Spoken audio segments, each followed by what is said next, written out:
श्रोते हो, आता आपण ऐकणार आहात लातूर जिल्ह्याचं वार्तापत्र.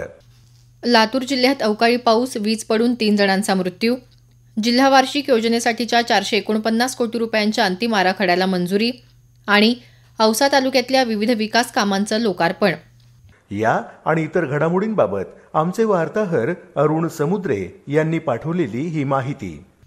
लातूर जिल्ह्यात मे महिन्याच्या सुरुवातीपासूनच अवकाळी पाऊस होत आहे. 23 तारखेपर्यंत जिल्ह्यात 157 मिलीमीटर पावसाची नोंद झाली.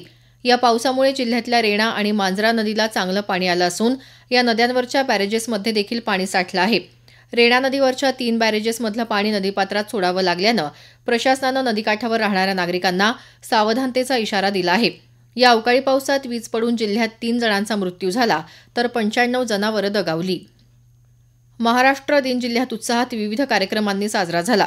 लातूर इथं पालकमंत्री शिवेंद्रसिंहराजे भोसले यांच्या हस्ते शासकीय ध्वजारोहण झालं.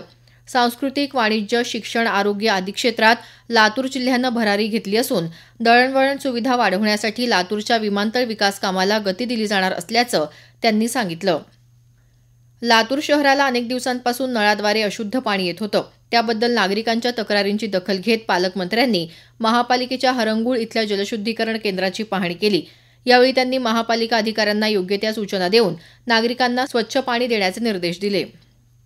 जिल्हा नियोजन समितीची बैठकही पालकमंत्री भोसले यांच्या उपस्थितीत झाली. या बैठकीत जिल्हा वार्षिक योजनेसाठीच्या 449 कोटी रुपयांच्या अंतिम आराखड्याला मंजुरी देण्यात आली. या आराखड्यात प्रामुख्यानं गाव तिथे स्मशानभूमी, गाव तिथे खोडा हौद याचा समावेश असून उपजिल्हा रुग्णालयात डायलिसिसच्या सुविधेसाठीचे प्रस्ताव तयार करण्याचा समावेश आहे.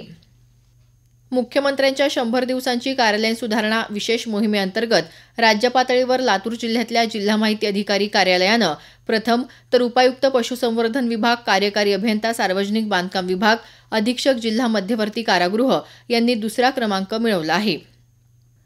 लातूरात नव्यानं बांधण्यात आलेल्या बांधकाम भवनाचं उद्घाटन तसंच औसा विधानसभा मतदारसंघात विविध विकास कामांचं लोकार्पण पालकमंत्र्यांच्या हस्ते झालं.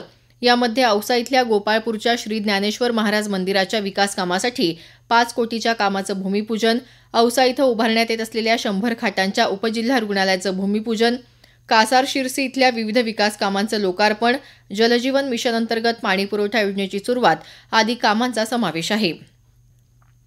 केंद्र सरकारच्या योजनांची प्रभावी अंमलबजावणी करण्यासाठी खासदारांच्या अध्यक्षतेखाली नेमण्यात आलेल्या जिल्हा विकास समन्वय आणि संनियंत्रण अर्थात दिशा समितीची बैठक लातूरात पार पडली. खासदार डॉ. शिवाजी काळगे, धाराशिवचे खासदार ओमराजे निंबाळकर, जिल्हाधिकारी वर्षा ठाकूर घुगे यावेळी उपस्थित होते. यावेळी केंद्र सरकारच्या आरोग्य आणि शैक्षणिक योजना ग्रामीण भागात प्रभावीपणे राबवण्याचे निर्देश देण्यात आले. वखार महामंडळाच्या वतीनं लातूर जिल्ह्यात सोयाबीन साठवणूक क्लस्टर निर्माण करण्यात येत आहे. लातूरच्या औद्योगिक वसाहतीत 10,000 मेट्रिक टन क्षमतेचा सायलो प्रकल्प आणि अत्याधुनिक गोदाम, रेणापूर तालुक्यातल्या पानगाव इथं 3,000 मेट्रिक टन क्षमतेचे गोदाम, चाकूर तालुक्यातल्या चापोले इथं 1,200 मेट्रिक टन क्षमतेचे गोदाम उभारले जात आहेत. या तीनही प्रकल्पाचं काम काही महिन्यात पूर्ण होणार असल्याची माहिती वखार महामंडळाचे अध्यक्ष तथा कार्यकारी संचालक कौस्तुभ दिवेगावकर यांनी दिली. भविष्यात लातूर जिल्हा अन्नधान्य साठवण हब म्हणून उदयास येईल असा विश्वासही त्यांनी व्यक्त केला. ऑपरेशन सिंदूरच्या समर्थनात लातूर जिल्ह्यात विविध ठिकाणी तिरंगा रॅली काढण्यात आली. औसा शहर आणि निलंगा तालुक्यातल्या गुऱ्हाळ या गावात काढण्यात आलेल्या रॅलीत नागरिक मोठ्या संख्येनं सहभागी झाले होते. लातूरमध्ये भाजपतर्फे देखील भव्य तिरंगा यात्रा काढण्यात आली. गंजगोलाईमधल्या माता जगदंबा देवीच्या मंदिरापासून या यात्रेची सुरुवात झाली. यावेळी माजी सैनिक आपल्या गणवेशात हजर होते. राष्ट्रगीतानं या तिरंगा यात्रेची सांगता झाली. लातूरच्या जिल्हाधिकारी वर्षा ठाकूर घुगे यांच्या संकल्पनेनुसार अमृतधारा अभियानांतर्गत लातूर तालुक्यात मळवटी जलतारा प्रकल्पाला प्रारंभ झाला. उपविभागीय अधिकारी रोहिणी नरहे विरोळे यांनी उपस्थितांना जलतारा प्रकल्पाचं महत्त्व आणि माहिती सांगितली. सर्व शेतकऱ्यांना या योजनेचा लाभ घेऊन भूजल पातळी वाढवण्यासाठी प्रयत्न करण्याचं आवाहन त्यांनी यावेळी केलं. लातूर इथं महावितरणतर्फे अत्याधुनिक टीओडी वीज मीटर बसवले जात आहेत. यामुळे वीज वापराची माहिती दर तासानुसार उपलब्ध होणार असून यामुळे ग्राहकांचं वीज वापरावर आणि पर्यायानं वीज देयकावर नियंत्रण राहील असं महावितरणनं म्हटलं आहे. लातूर जिल्ह्याचं वार्तापत्र आताच आपण ऐकलं. या वार्तापत्राचे लेखक होते अरुण समुद्रे. जिल्हा वार्तापत्राचा हा कार्यक्रम आकाशवाणी औरंगाबाद केंद्राच्या प्रादेशिक वृत्त विभागानं सादर केला.